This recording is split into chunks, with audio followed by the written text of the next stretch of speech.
New ইয়ারের মতো একটা স্পেশাল দিন, যে দিনটা কি না আমরা সবাই চাই ভালোভাবে স্টার্ট করতে, যাতে আমাদের সারা বছরটা ভালোভাবে কাটে। কিন্তু এখানে মিঠি সোনার মুড একদম খারাপ, যেটা আমি আগের ব্লগে দেখিয়েছিলাম। যদি তোমরা লাস্ট ব্লগটা চেক না করে থাকো প্লিজ চেক করো। আর আমি ওকে হাসানোর চেষ্টা করছি, কিন্তু ম্যাডাম তো কিছুতেই হ্যাপি হয় না। আর এইদিকে এই জায়গাটা কোন জায়গা সেটা বলার আগে তোমাদেরকে একটু ওয়েলকাম জানিয়ে দিই। কেমন আছো বন্ধুরা? আশা করছি তোমরা সবাই সুস্থ আর ভালো আছো। তোমাদের সবাইকে নিউ ইয়ারের এই স্পেশাল ব্লগটায় ওয়েলকাম জানাই। এই ব্লগটাতে থাকবে আমরা মর্নিংয়ের পর লাঞ্চ থেকে নাইট অবধি কী করেছি, কেমনভাবে নিউ ইয়ারটা সেলিব্রেট করেছি, সেই সমস্ত কিছুটাই তোমাদের সামনে তুলে ধরবো। তোমাদের দাদা কাজ থেকে মাঝখানে বেরিয়ে লাঞ্চের আগে চলে এসেছিলো বিরিয়ানির দোকানে। আজকে ট্রিটটা তো তার ওয়াইফের তরফ থেকে। আজকে আমি আমার বর আর বাচ্চা আর নিজের জন্য বিরিয়ানির ট্রিটের ব্যবস্থা করেছি। এর আগে যখন বিরিয়ানি খেয়েছিলাম লাস্ট পুজোতে, পুরোটাই তোমাদের দাদা সামলেছিল। আর আমাদের মতো মধ্যবিত্ত বলবো না, লোয়ার মিডল ক্লাসদের জন্য বিরিয়ানির ব্যাপারটাও কিন্তু বিশাল একটা চাপের। তাই জন্য আমাদেরকে কিন্তু এই দিনটা একটুখানি স্পেশালভাবে সমস্ত দিকটা যোগান দিতে হয়। তো তোমাদের দাদা এখানে বিরিয়ানি তার সাথে রায়তা নিয়ে নিল আর চলে এলো বাড়ির উদ্দেশ্যে। তোমাদের দাদা কিন্তু কাজ থেকে মাঝখানে বেরিয়ে নিচ্ছিল। আমি ওকে বারবার অফার দিলাম যে আমি জোম্যাটো থেকে অর্ডার করে দেবো, তোমাকে আর বেরোতে হবে না। কিন্তু সে কথা শোনে স্যার, কারণ ওখানে যে এক্সট্রা পয়সা লাগবে ওই জন্য নিজেই নিতে এসছে। আর আমি যখন স্নান করতে গেছিলাম, আকাশ তখন এসে এই জায়গাটাতে ব্যাগটা রেখে বিরিয়ানির ঠিকভাবে যত্নভাবে ঝুলিয়ে দিয়ে গিয়ে আমাকে যাওয়ার সময় আবার বলে গেল যে আমি কিন্তু বিরিয়ানিটা ওখানে রেখেছি। তো চলো বিরিয়ানিটা এবার সার্ভ করা। নিউ ইয়ারের এই স্পেশাল লাঞ্চটা চলো আমরা একদম দারুণভাবে এনজয় করি। আমার আর মিঠির কিন্তু চয়েস অনেকটাই সেম খাওয়ার দিক দিয়ে, তাই জন্য আশা করছি মিঠির ওই স্যাড আপসেটওয়ালা মুডটা এই বিরিয়ানি দেখে আই থিঙ্ক একটুখানি হ্যাপি হবে ও। চলো দেখা যাক।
আহা, সেই অমৃত স্বাদ আবার পুজোর পর প্রায় 2-3 মাস পর নিতে চলেছি। গরম গরম বিরিয়ানির আলুটা ভেঙে এবার মুখে নিতে নিতেই দেখি কর্তামশাই এসে হাজির। তার কিছুক্ষণ পর ক্যামেরাটা অন করলাম, কারণ হাতে আছে একটা স্পেশাল জিনিস। তোমরা বুঝতে পেরেই গেছো প্যাকেটটা দেখে ও জিনিসটা কি এনেছে। হ্যাঁ দেখা দেখা, হ্যাঁ দেখা।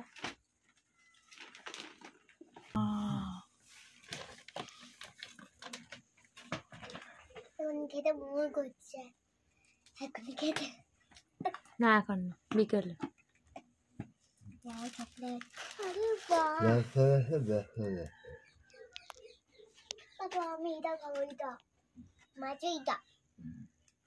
হঠাৎ কেক,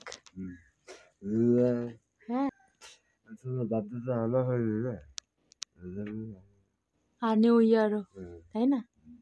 আমি কিন্তু তোমাদের দাদাকে বলেছিলাম যে কেক কাটার ইচ্ছাটা রয়েই গেল, তো একদিন কেক কাটতে হবে। তো আজকে একটা ভালো দিন, আমিই বলেছিলাম অবশ্য।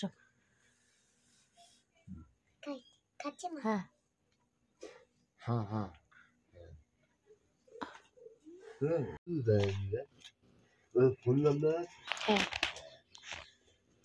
নিউ ইয়ারে ওদের একটু বেশি চর্বি হয়ে গেছে। কি বলছে তোমাদের দাদা বলো তো? কি দেয়নি? আলু দেয়নি,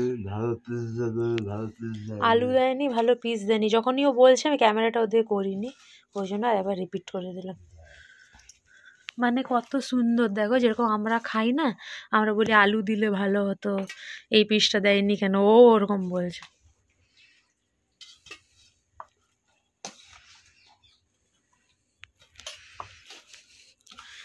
অ্যাকচুয়ালি তোমাদের দাদা মাঝখানে এসে দিয়ে চলে গেছিলো খাবারটা, আর তারপরে পরে আমরা খেতে বসে গেছি।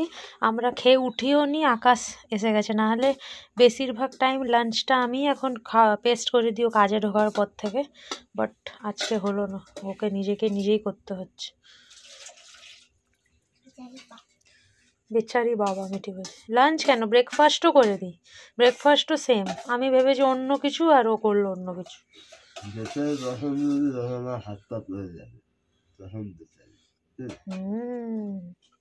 পয়েন্ট, দুঃখ পেয়েছে ও। তো বন্ধুরা তোমরা তো দেখলেই যে আমি আর মিঠি বেডের মধ্যে পেপার পেতে খেতে বসেছি, আর আমরা প্রায় বসি, আর তোমাদের দাদা নিচে নিজের খাবারটা রেডি করছে। আর আমি আজকে ওর খাবার রেডি করে দিতে পারিনি, কারণ যখনই আমি খেতে বসি ওই টাইমে ও এসে গেলে ও নিজেরটা নিজেই রেডি করে নেয়। আর এতদিন আমার সৌভাগ্য যে বেডে বসি, আর তোমরা এখনও অবধি কেউ নেগেটিভ কমেন্ট এই নিয়ে করোনি। অ্যাকচুয়ালি আমার নিচে বসতে একদমই পারা যায় না, এই সার্জারিটা এখনও হয়নি বলে প্রচুর প্রবলেম হয়। বসা যায় বাট প্রবলেম হয়, ব্যথা করে, জ্বলন হয় ওই এফেক্টেড এরিয়াটায়। আর এমনিতেও জায়গাটা বিশাল ছোট, কেউ বসে গেলে আসা যাওয়া করা সম্ভব না। তো সেই জন্যই আর কি, যতদিন না একটা ঘরের জোগাড় হচ্ছে, সার্জারিটা হচ্ছে, এইভাবে পেপার পেতেই খেতে বসতে হবে, যেটা কি না আমাদের বেডে খেতে বসা কখনোই ঠিক না, আমি জানি, কিন্তু কিছু করার নেই বন্ধুরা, আমি নিরুপায়। আর এখানে দেখতেই পাচ্ছ আকাশ নিজে খাবার রেডি করে নিয়েছে, বিরিয়ানি, ফুল বিরিয়ানি ওর জন্য রাখা ছিল, একদম আমি খুলিনি যাতে গরম থাকে, কিন্তু আমিও কত বোকা, গরম গরম বিরিয়ানি রাখবো বলে সিল রেখেছিলাম প্যাকেটটা, কিন্তু ওখানে তো মগ জল মেশাতে হয়, সেটা তো আমি কিছুক্ষণের জন্য ভুলেই গেছিলাম। তো যাই হোক, ওর খাবার রেডি করে নিয়েছে, এবার ও খাবারটা খেয়ে নিক। আর আমাদের নিউ ইয়ারের লাঞ্চ এখনও অবধি শর্টেড, বিরিয়ানিওয়ালার লাঞ্চ, যেটা কিনা আমাদের তিনজনেরই ভীষণ প্রিয়।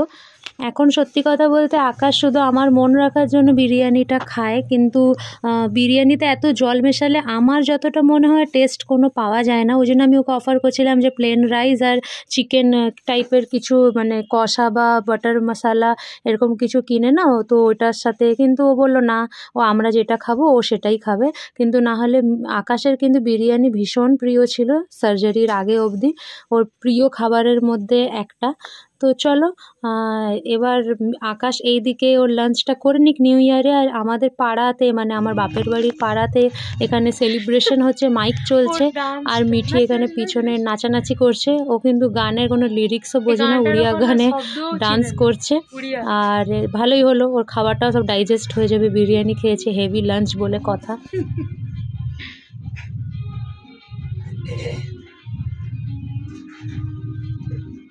তো বন্ধুরা তোমাদেরকে তো সবথেকে আমার খুশির খবরটা বলাই হয়নি। আকাশের যেহেতু নিউ ইয়ারের দিনের ডিউটি ছিল, তাই জন্য ওর কিন্তু দুপুরবেলাতেই ছুটি হয়ে গেছে, মানে ওকে আর যেতে হতো না। তারপরে আমরা মশারি টাঙিয়ে একদম তিনজনে দিয়েছিলাম ঘুম। আমি উঠে গেছি কারণ দুধওয়ালা বাইরের থেকে ডাকছিল, আমাদের মিঠির বাবার আর মিঠির জন্য যে দুধটা ডেলি নিতে হয়।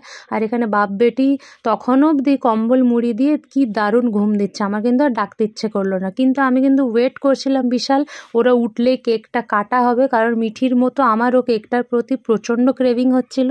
কিন্তু মিঠি যে মেন ক্যান্ডিডেট, ও ঘুমাচ্ছে। তারপরে মিঠি একটু করে উঠে গেছিলো, ওকে ফ্রেশ করিয়ে নিয়েছি।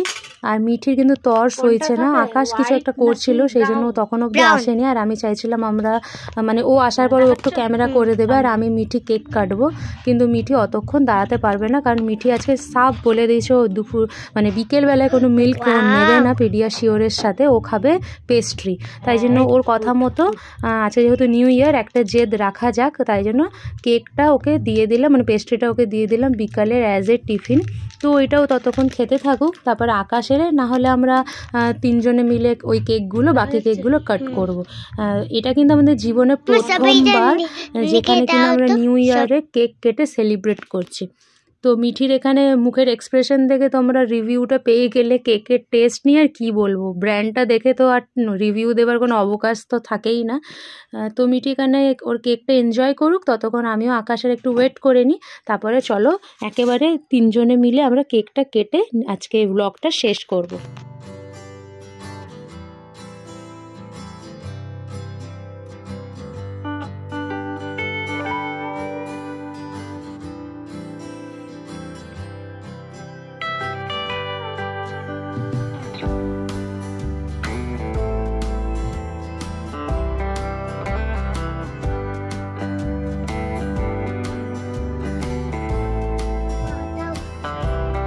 না শোন না, আমার আছে, এই যে আমার রাখা আছে, বাবা এলে করব, কাটিং করব। মিঠিকার অপেক্ষা করাতে পারলাম না ওর বাবা আসা অবধি। কেটে দেখি দাও তো মাসিমণিদেরকে, বাবাটা আবার কি খাচ্ছে, দাঁতটা দেখি, দাঁতটা যা চলে গেল। দেখি কাটো কাটো কাটো।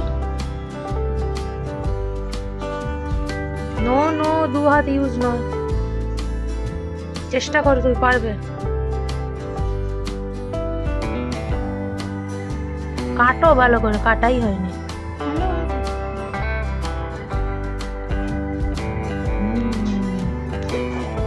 पतिदेव आ गया है दोस्तों, मेरा पतिदेव मिठी का 8 वाला बॉक्स, और ये 2 केक ऐड कर दो पतिदेव। बड़ा केक बनाओ, लुकिंग बड़ा केक। नहीं, बॉक्स से निकालना पड़ेगा, नहीं तो काटेगा कैसे। नहीं मतलब नीचे वाला कांच का बॉक्स है ना, प्लास्टिक का। हाँ, हम मीठी को ऐसे ही दिया निकाल के, अरे इजीली बेरिए। মিঠি শিকারির মতো বসে থাকতে হবে না, দেবো দেবো, তাহলেই তো কাটা যাবে, প্লাস্টিকের মধ্যে দিয়ে কাটা যাবে না। ইয়েস।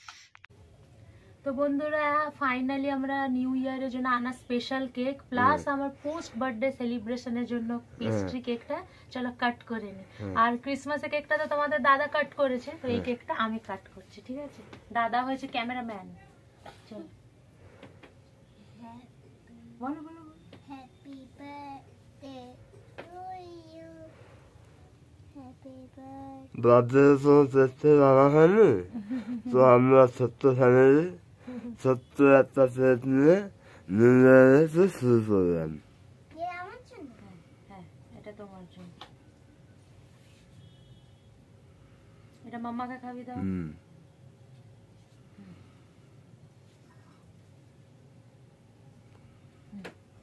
একদম ইগনোর করে দিয়েছি, না না একটু কম দেবো নাকি? হ্যাঁ চাইছিস তো? ওলে বাবা লে, সোনা বাবাটা। Thank you mamma.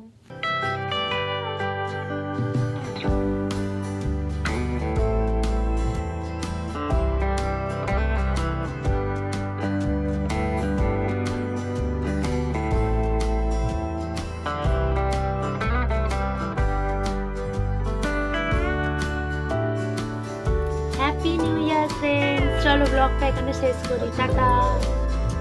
সাবস্ক্রাইব